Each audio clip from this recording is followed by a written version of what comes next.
Can you talk just briefly on the extent of what Paul is including when he says, make no provision for the flesh? You said media, other things that might cause us to be tempted. Right. Talk about the radical nature of no provision.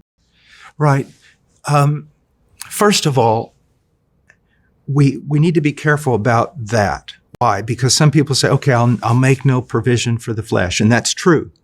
But none of this works unless as a life discipline. First of all, we must be regenerate. We must be Christians.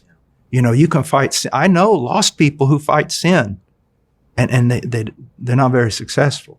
Secondly, even as a Christian, the foundational thing is renewing my mind in the Word of God, that I might know what the will of God is, Romans 12, 1 and 2.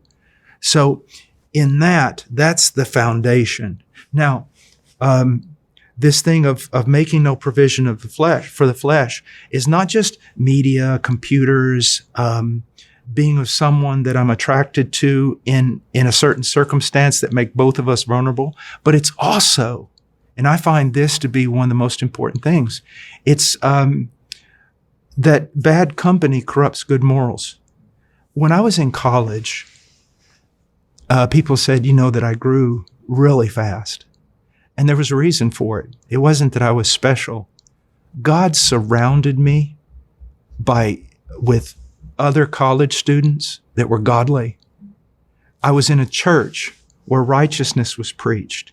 And so a lot of times you're making a provision for the flesh by hanging out with people that really do not take sin very seriously. One of the things I always go to is that Christianity is not a lone wolf religion.